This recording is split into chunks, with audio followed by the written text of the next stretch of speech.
કેમ છો મારા ખાવાના શોખીન મિત્રો? સ્વાગત છે તમારું વારું પાણીમાં। આજે આપણે બનાવશું ઈસ્ટનો ઉપયોગ કરીને નાન।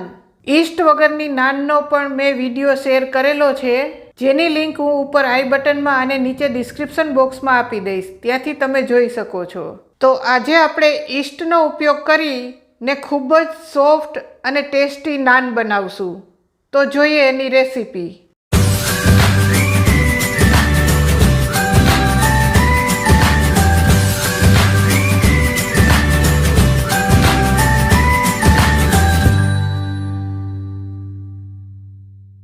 અડધો કપ આપણે ગરમ પાણી લેશું। બહુ ઉકળતું ગરમ પાણી નથી લેવાનું, નવસેકું ગરમ પાણી લેશું। એમાં 1 ટેબલ સ્પૂન ખાંડ એડ કરશું। ખાંડને આપણે પહેલાં ઓગાળી લેશું। ખાંડ બરાબર ઓગળી જાય પછી આપણે એમાં અડધી tablespoon dry yeast add કરશું। આ ડ્રાય ઈસ્ટને આપણે થોડી હલાવી અને મિક્સ કરી લેશું। પછી એને એક્ટિવ થવા માટે 10 મિનિટ માટે ઢાંકીને રહેવા દેશું। પછી આપણે એક મોટા વાસણમાં 2 કપ મેંદાનો લોટ લેશું। સ્વાદ પ્રમાણે મીઠું એડ કરશું। પછી આપણે જે ઈસ્ટને એક્ટિવ થવા રાખી હતી એ ઈસ્ટ આપણી સરસ ફૂલી ગઈ છે। હવે આપણે આ ઈસ્ટવાળા પાણીથી લોટ બાંધશું। ઈસ્ટવાળા બોલમાં થોડું પાણી નાખી અને જે ઈસ્ટ ચોટેલી રહી ગઈ હોય એને પણ આપણે લઈ લેશું। હવે આપણે નાન માટેનો સોફ્ટ લોટ બાંધશું।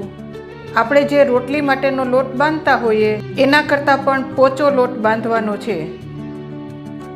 જો એમાં વધારે પાણીની જરૂર લાગે તો થોડું ગરમ પાણી એડ કરશું।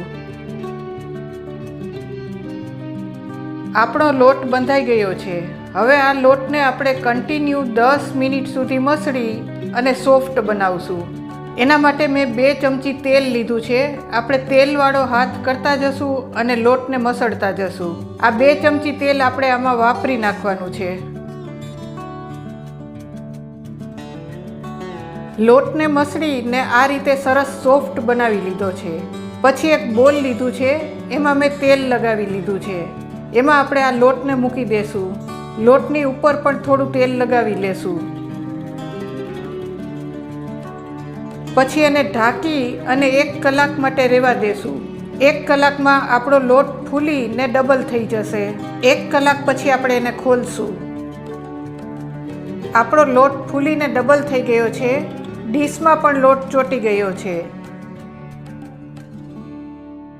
હવે આપણે એની ઉપર થોડો કોરો લોટ છાંટશું અને પંચ મારી એની હવા કાઢી નાખશું। પછી આપણે એને ઝાઝો મસળવાનો નથી, બસ થોડો સરખો કરી લેશું। હવે આપણે આમાંથી નાન બનાવશું। તમારે જેવડી સાઇઝની નાન બનાવવી હોય એવડો આપણે એક લુઓ લેશું। પછી આપણે એક રોટલી વણવાનો પાટલો લેશું। ઉપર આપણે થોડો મેંદાનો કોરો લોટ છાંટશું। બનાવેલો લુઓ મૂકશું, એની ઉપર પણ થોડો કોરો લોટ છાંટશું। પછી આપણે નાનને વણી લેશું। નાનને આપણે થોડા લંબગોળ શેપમાં જ વણશું અને થોડી પતલી જ વણશું, બહુ જાડી નહીં રાખીએ। હવે આપણે આને સાઈડમાં રાખશું અને ગેસ લઈ લેશું। ગેસ પર તવી ગરમ થવા મૂકી દીધી છે। આપણે જે નાન વણેલી છે એની ઉપર આપણે પાણી લગાવી લેશું। આખી નાન ઉપર આપણે પાણી લગાવી લેશું। પછી આપણે પાણી લગાવેલો ભાગ છે એ તવીમાં નીચેની સાઈડ રાખશું, જેથી નાન ચોંટી જાય। નાન બનાવવા હંમેશા લોખંડની તવી જ લેવી, જેથી નાન ચોંટી જાય। જો નોનસ્ટિક લોઢી લેશો તો નાન ચોંટશે નહીં। ઉપર આ રીતે બબલ જેવું થઈ જાય એટલે આપણે બીજી સાઈડ પણ શેકી લેશું। બીજી સાઈડ શેકવા માટે આપણે તવીને જ આખી ઉપાડી અને આ રીતે ઊંધી કરી અને સીધું તાપમાં જ શેકશું। ફરતી બાજુ આપણે ફેરવતા જશું એટલે બધી બાજુ સરસ શેકાઈ જાય। જો નોનસ્ટિક તવી લેશો તો આ રીતે ઊંધી કરીને શેકવા જશો તો નાન ઉખડી જશે, માટે હંમેશા લોખંડની તવી જ લેવી। હવે આપણી નાન સરસ શેકાઈ ગઈ છે। હવે આપણે આને કાઢી લેશું। આ રીતે બધી જ નાન બનાવી લેશું। નાન ઉપર આપણે બટર લગાવી લેશું। એ જ રીતે બીજી નાન પણ આપણે વણી લીધી છે।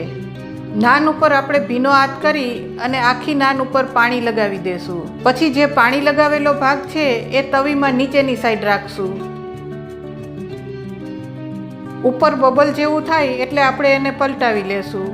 આ રીતે આખી તવી જ પલટાવી અને બીજી સાઈડ પણ શેકી લેશું. ફરતી બાજુ આપણે ફેરવતા જશું જેથી આપણી નાન બધી બાજુથી સરસ શેકાઈ જાય. આપણી નાન શેકાઈ ગઈ છે. હવે આપણે એને કાઢી લેશું. આ રીતે આપણે બધી જ નાન તૈયાર કરી લીધી છે. ઉપર આપણે બટર લગાવી લેશું. તો બજાર કરતાં પણ સોફ્ટ અને ટેસ્ટી નાન તૈયાર છે. આપણે એક તોડીને પણ જોશું. તો છે ને સરસ સોફ્ટ અને જાળીવાળી. તો તૈયાર છે આપણી ખૂબ જ ટેસ્ટી નાન.